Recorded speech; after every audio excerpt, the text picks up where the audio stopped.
हाय दोस्तों। मैं हूँ मीरा। उम्र 29 साल। घर में सब मुझे मीरा दीदी या मीरा भाभी कहते हैं।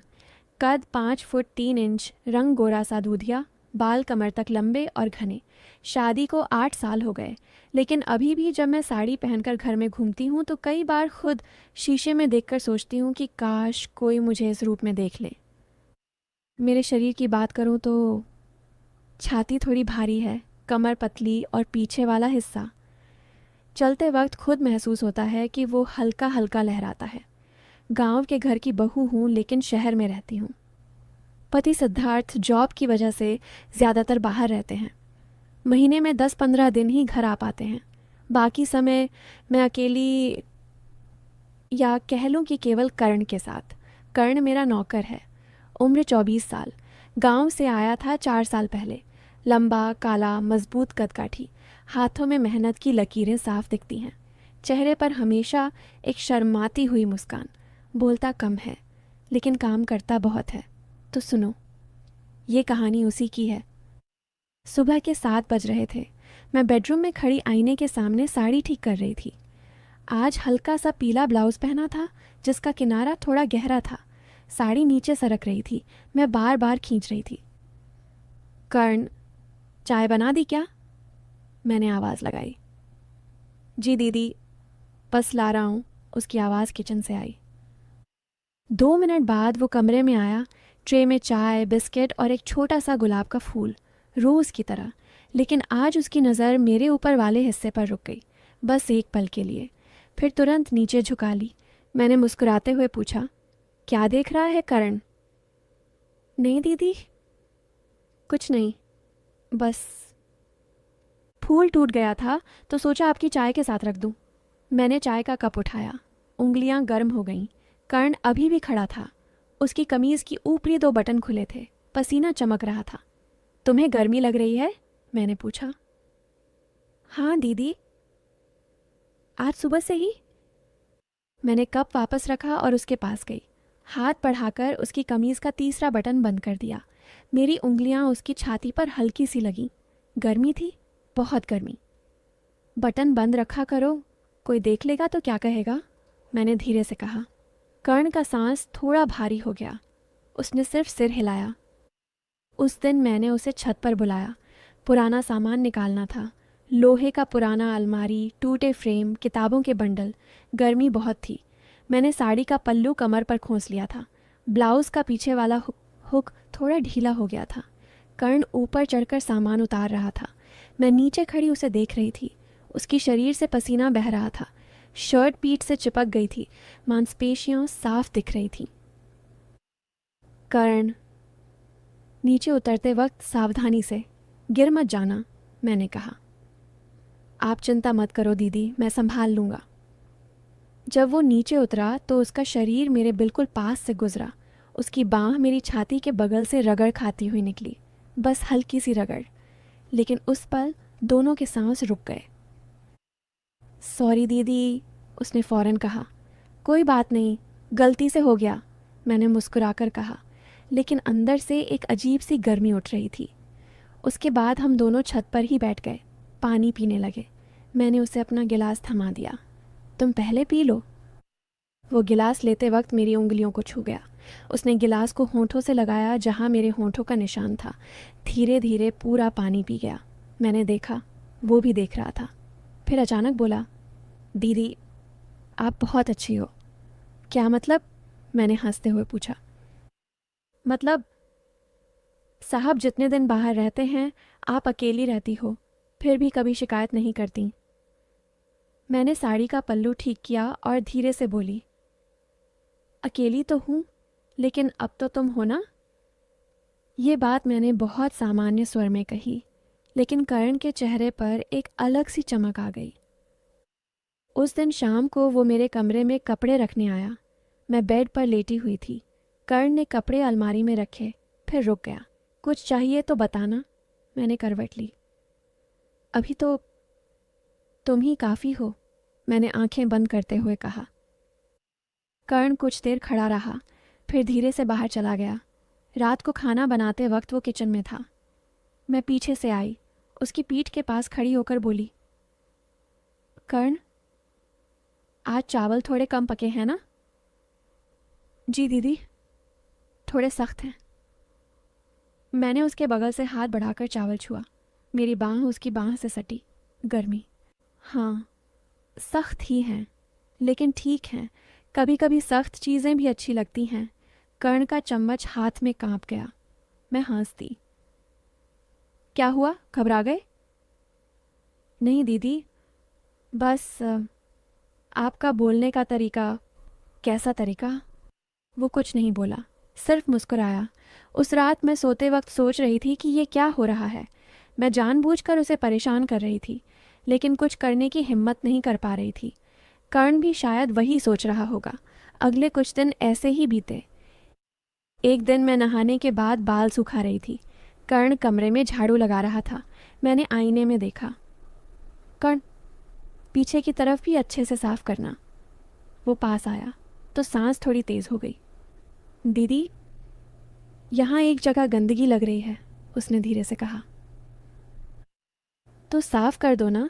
हाँ दीदी, लेकिन फिर से गंदगी लग जाएगी। मैंने पलटकर उसे देखा। उसकी आंखों में एक आग थी। तो बार बार साफ करते रहना। ये कहकर मैंने साड़ी ओढ़ ली।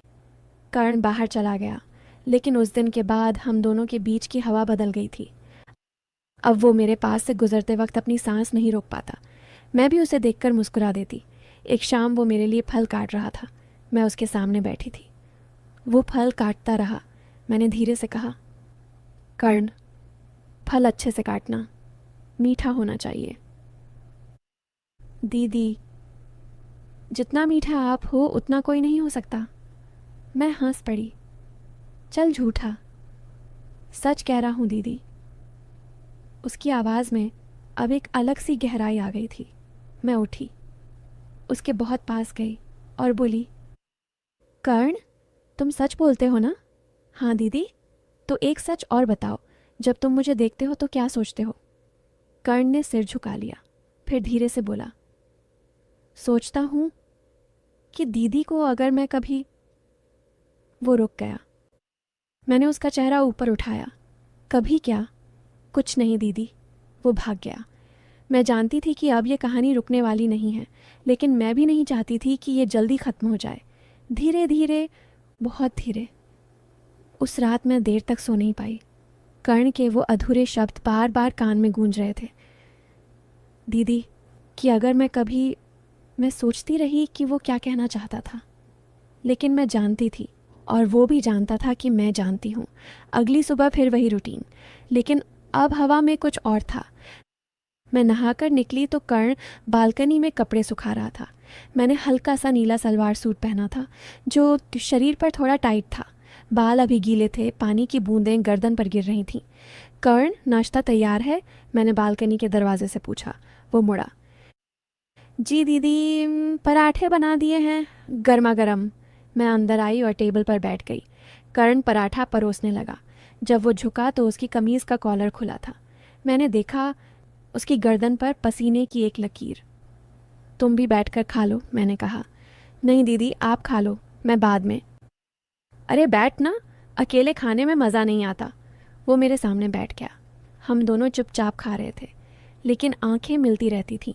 मैंने जानबूझकर पराठा तोड़कर उसके प्लेट में रख दिया। ये वाला ज़्यादा नरम है, खा लो। कर्ण ने वो टुकड़ा उठाया और धीरे धीरे खाया, जैसे कोई अनमोल चीज़ खा रहा हो। दीदी, आपकी उंगलियों से छूकर खाने में स्वाद दोगुना हो जाता है। मैं हंस दी। बड़ा शायर हो गए हो तुम। शायर नहीं, बस दिल की बात कहता हूँ। उस दिन दोपहर में बिजली चली गई। गर्मी बहुत थी। मैंने पंखा चलाने के लिए कर्ण को बुलाया। वो छत पर गया और कुछ ठीक करने लगा। मैं नीचे से आवाज़ लगाती रही। हो गया? हाँ दीदी। बस 1 मिनट। जब वो नीचे आया तो उसकी कमीज़ पूरी तरह भीग गई थी पसीने से। वो मेरे सामने खड़ा था। मैंने उसे गिलास पानी दिया। वो पीते वक्त मेरी तरफ देख रहा था। मैंने कहा, कमीज़ उतार दो, भीग गई है, सुखा लो। कर्ण एक पल को ठिठका, फिर धीरे से कमीज़ उतारी। उसका शरीर मजबूत, काला, मेहनत वाला, छाती पर हल्के हल्के बाल, पसीना चमक रहा था। मैंने देखा और फिर नज़र फेर ली। दीदी, मुझे शर्म आ रही है, उसने मुस्कुराते हुए कहा। शर्म क्यों? घर में हो और मैं बहू हूँ, तुम नौकर। फिर भी इंसान तो इंसान है। मैंने उसे तौलिया दे दिया। वो पोंछने लगा। मेरी नज़र बार बार उसकी ओर जा रही थी। दीदी, आप भी बहुत गर्मी में परेशान लग रही हो, उसने कहा। हाँ, बहुत। मैंने अपना दुपट्टा उतारकर साइड में रख दिया। सलवार सूट का ऊपरी हिस्सा थोड़ा गीला हो गया था। करण ने देखा। उसकी सांसें भारी हो गईं। हम दोनों बालकनी में खड़े होकर हवा लेने लगे, पास पास, कंधा कंधा लगते लगते। कर्ण, तुम्हें कभी अकेलापन लगता है? मैंने पूछा। बहुत लगता है दीदी, खासकर रात में। मुझे भी। सिद्धार्थ तो महीने में कभी कभी आते हैं। वो चुप रहा, फिर बोला, दीदी, अगर मैं कहूँ कि मैं आपकी अकेलापन दूर कर सकता हूँ तो? मैंने उसकी तरफ देखा। कैसे?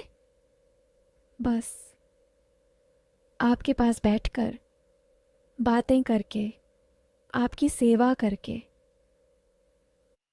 मैंने मुस्कुराकर कहा, सेवा? सिर्फ सेवा?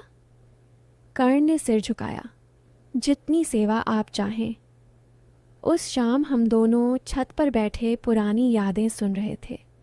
मैंने उसे अपनी शादी की कहानी सुनाई। वो मुझे अपने गांव की कहानियां सुनाता रहा। धीरे धीरे बातें गहरी होती गईं। रात के 9 बज गए थे। मैंने कहा, कर्ण, आज रात तुम मेरे कमरे के बाहर वाले सोफे पर सो जाओ। अगर कुछ चाहिए तो आसानी से बुला लूँगी। वो सहमत हो गया। रात में मैं बेड पर लेटी थी। सिर्फ हल्का नाइट सूट पहना था। कमरे का दरवाज़ा आधा खुला था। कर्ण बाहर सोफे पर था। मैंने जानबूझकर आवाज़ दी, कर्ण, पानी देना। वो आया। पानी का गिलास थमाया। जब मैं उठकर पी रही थी तो मेरे बाल उसके हाथ पर गिर गए। आपके बाल बहुत सुंदर हैं, छूकर देखना चाहते हो? कर्ण ने हाथ बढ़ाया, बहुत धीरे। मेरे बालों को सहलाया। मैंने सांस रोकी। बस इतना ही, मैंने फुसफुसाकर कहा। वो वापस चला गया। लेकिन उस रात नींद दोनों को नहीं आई। अगले कुछ दिन और बीते। एक दिन मैं अलमारी साफ कर रही थी। पुरानी तस्वीरें निकल रही थीं। कर्ण मेरे पास खड़ा मदद कर रहा था। मैंने एक तस्वीर निकाली जिसमें मैं शादी से पहले की थी। बहुत युवा, बहुत खूबसूरत। देखो कितनी पतली थी तब, मैंने हंसते हुए कहा। कर्ण ने तस्वीर ली और ध्यान से देखी। अभी भी आप वैसी ही हो दीदी, बस अब और ज़्यादा आकर्षक हो गई हो। आकर्षक? मैंने भौं उठाई। हाँ, मतलब आपका शरीर, आपकी चाल, सब। मैंने तस्वीर वापस ली और उसे छाती से लगाकर कहा, ये तस्वीर तुम रख लो, अगर याद आए तो देख लेना। कर्ण ने तस्वीर ली। उसके हाथ कांप रहे थे। उस दिन शाम को वो मेरे लिए ख़ास दाल चावल बनाकर लाया। मैंने खाते वक्त तारीफ़ की। कर्ण, तुम्हारे हाथों में जादू है। दीदी, जादू तो आपके पास है, जो मुझे अपने पास खींच लेती हो। मैंने चम्मच रख दिया और उसकी आंखों में देखा। कर्ण, हम दोनों ये खेल कब तक खेलेंगे? वो चुप हो गया, फिर बोला, जब तक आप चाहेंगी दीदी। मैं तो बस आपकी नज़रों का गुलाम हूँ। मेरे अंदर एक तूफ़ान था, लेकिन मन कह रहा था, रुक जा मीरा, ये रास्ता सीधा नहीं है। फिर भी मैं रुक नहीं पा रही थी।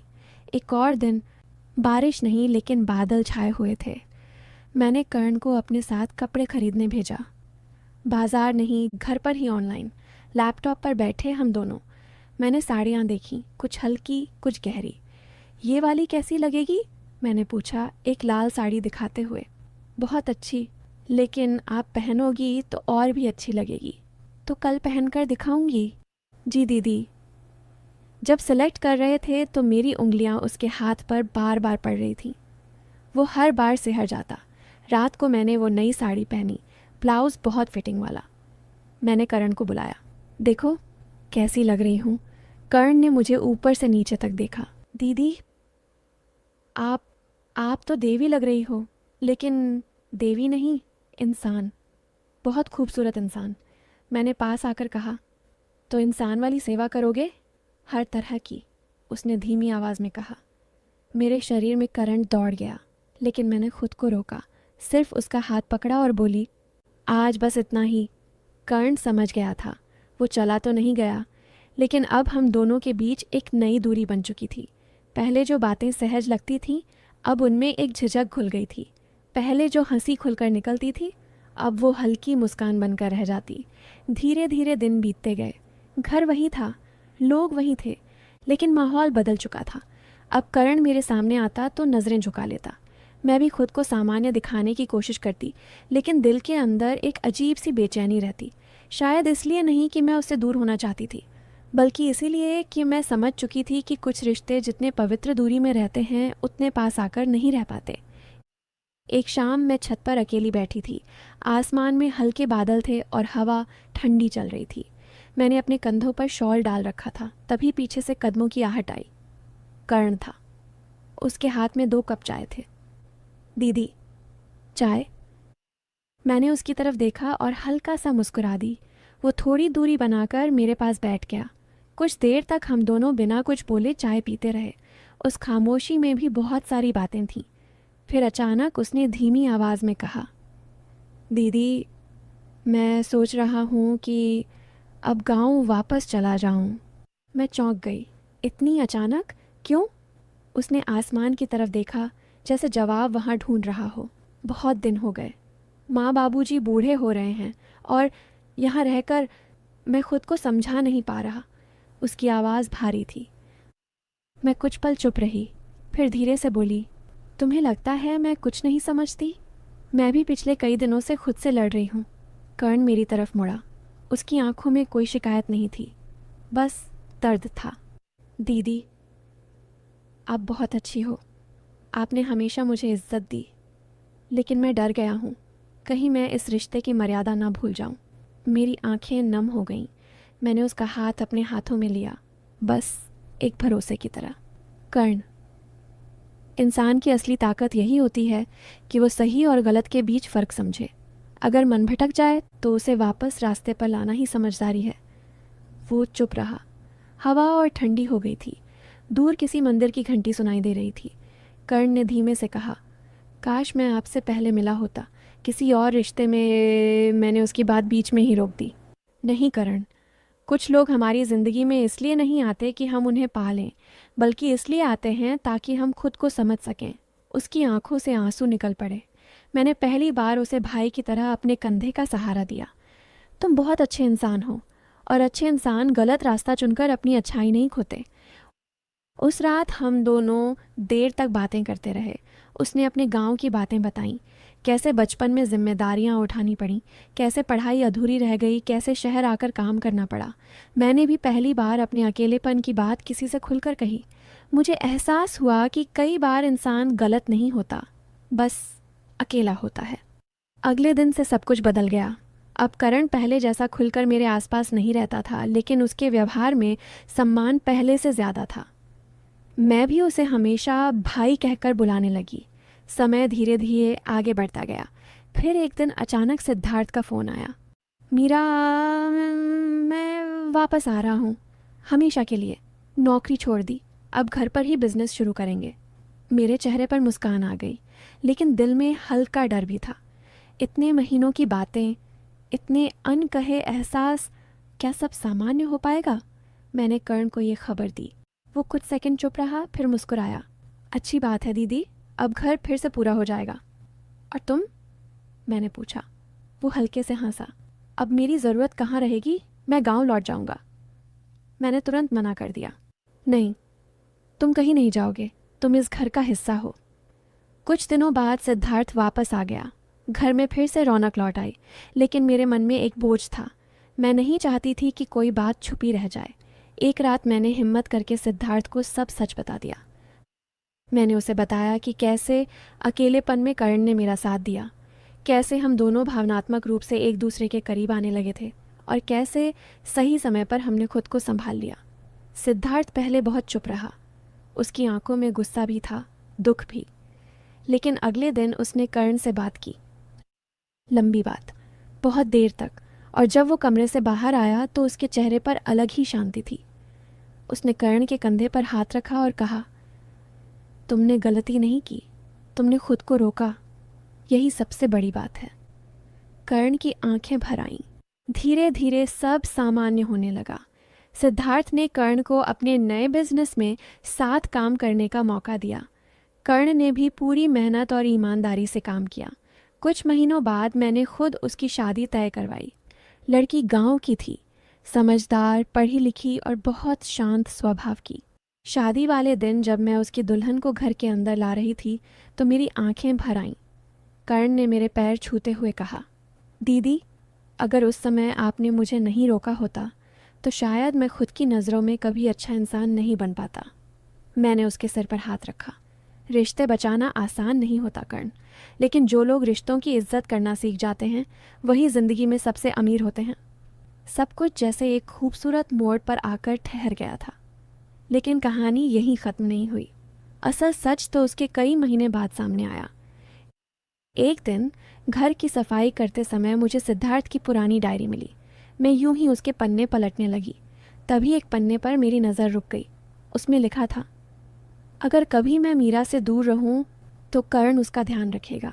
मुझे कर्ण पर खुद से ज़्यादा भरोसा है, क्योंकि वो सिर्फ मेरा कर्मचारी नहीं, मेरा छोटा भाई है। मेरे हाथ कांप गए। आगे पढ़ा तो आंखों से आंसू बह निकले। सिद्धार्थ को सब पहले से पता था। जब वो शहर से बाहर गया था तब उसने जानबूझकर कर्ण को हमारे साथ छोड़ा था। उसे पता था कि मैं अकेलेपन से टूट रही हूँ, और उसे ये भी भरोसा था कि कर्ण कभी मेरी मर्यादा नहीं टूटने देगा। उस रात मैंने सिद्धार्थ से पूछा, तुम्हें सच में भरोसा था? सिद्धार्थ मुस्कुराया, मुझे तुम दोनों पर भरोसा था। रिश्ते शक से नहीं, विश्वास से चलते हैं। मैं रो पड़ी। उस दिन मुझे समझ आया, कभी कभी ज़िंदगी हमें परीक्षा में इसलिए नहीं डालती कि हम हार जाएं, बल्कि इसलिए कि हमें खुद अपनी अच्छाई पर भरोसा हो सके। आज भी हम सब साथ हैं। कर्ण अब भी मुझे दीदी कहता है। उसकी पत्नी मुझे बड़ी बहन मानती है। सिद्धार्थ और कर्ण मिलकर बिजनेस संभालते हैं।